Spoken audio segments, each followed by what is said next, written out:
Hi mayam punamapu aigi channel da taramna ukjari mayam ngasidi ai silchar jatoini ko silchar da pochai khatang ai laudoini ado silchar gi kaino se khogi big bazar da offer jam thai na tai ba ko haidi moi big bazar se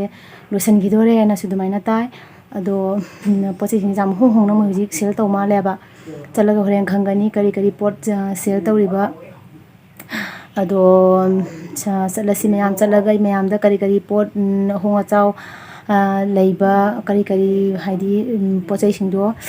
koina khudong cha na loba yaba singdo ai mayam da ucharake ado mayam chana sumlambi su du mate dum ucharake ado mafam duga kari pochai leiba singdu su ucharake dudi salasi mayam ai huji thokle lambi da chatli gari tongani masiga leira masiga leira huji tongani gari ta hai taro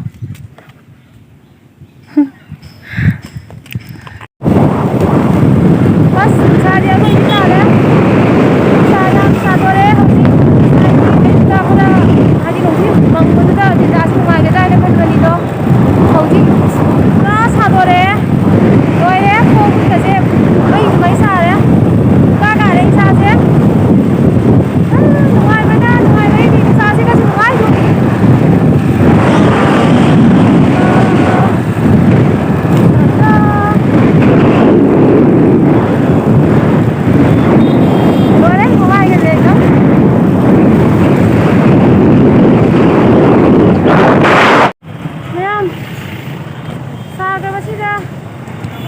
gari jam su oiri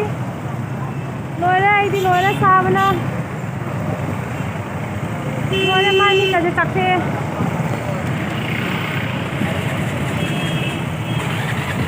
gari jam hoina ta talo bi thogale hoji likapati leheure koile heure hoji मैं big बाजार जाऊरे हम चंगी कदा तनो खारी दो जेंगाय ने चिबारा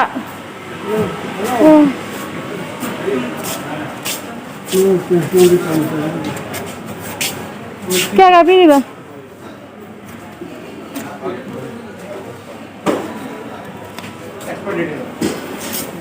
मैं कुछ समय पे खेलो का लोई थमे मोय से वैना होमो मंदिर लोई था सेल दौरिनी जे मोय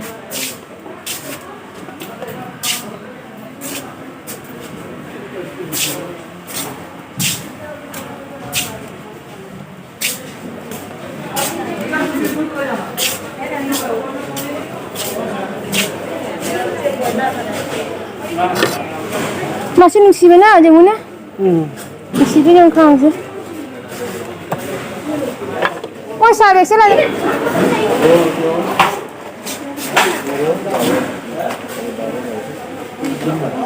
masla kayak nam leire sila sabun nam sila leire moi offer sa kamai khang doino moi ibasu ide duga sasi sabe sila nate sila sidi sidi kaino more light hai boom more light kaya ba jadi kan ta una moi da kamai na koi kano se kamai khong doino price se kamai khong isu ide sila kaino nam thare du perfume तो नीचे रुक ले रे okay चलो ना काम करा जरा नमक हो गया यार से मम्मी से पार्क इवनिंग है बको ऐसी से प्राइस केने बा सहूंगा तुमा पन्ने बा प्राइस से गमोय चनी गा मफुद्राम पन दा थाई बा सहूं दा थाई बा 29 काना बा mấy cái hộp nữa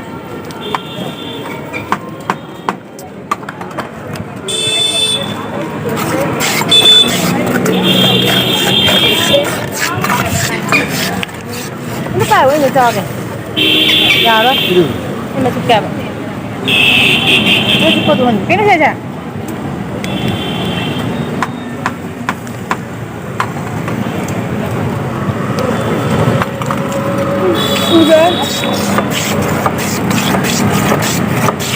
Ising da kuna bai bai da.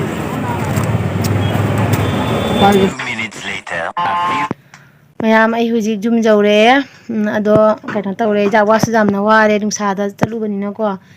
ado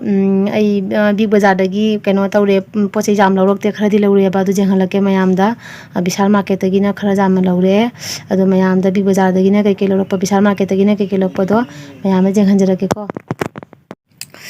mayam se bhum je akoi kainoni se phi suna bagi ne ba ko do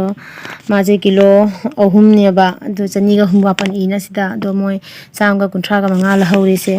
si sima bigada dagi lawrei ni ko bigada dagi lawrei do gidi se cats chaat masala se lupa kainoni ba humbuni pa ne ba se silba kunthra la hawri adu dagi di kaino se du se sabji masala se asi sisu lupa kaino pibani hum jangkai teruni dana sisu kunthra la hawri sisu big bazar dagi ni adu dagi di big bazar dagi ama por hum sida reibo dagi si kaino holik simaga lawri ba ko holik sina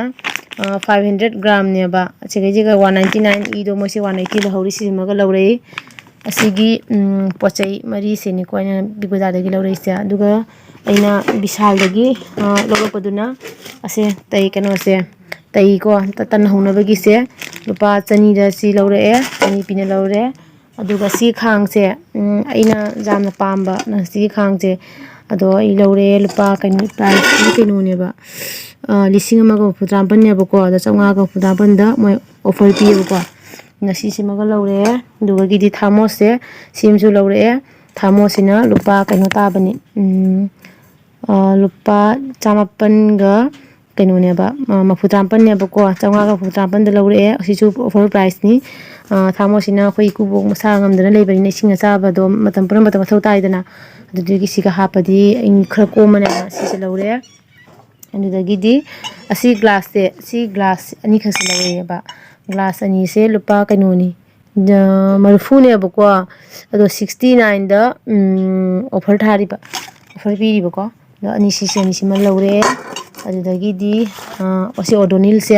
odonil ne ba ma lobada ma free ne ba ko ado kana tawre lupa marfu ka ma manga da lawre ba sina adagi di si sima ga su lawre lupa kuntra humbu do kuntra da la hawri aduga si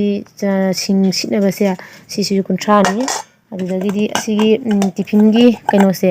98 ta ba ko ni phuma pan da lawre ni ani kha isa ani gi moini ga mamam lobi re school da tiffin puna ga yaina adagi di sigi plate se phajai ko plate se phajabani se blue to ba sam phajabani ba ade pamani hin lawre lupa siju kaino ni 45 79 45 tha ba si so ni khak lawre adagi di aina mubang to ba plate se aina mubang to bagi haidi po se phajai na ne si se plate se lawre ba ani khak lawre ba ko asina kaino tai 65 tai ba ko ani khak se lawre 65 se 99 ta bane ba 99 ta bani do offer price da 65 da pila ko mona asini mayam duga gidi si khabai se lawre ba 50 da dagi asigi kono se bowl se lupa kaino ni cham trampan ne ba ko ama lobada ma free se ina color ni se choose tawraga color ni se lawre ba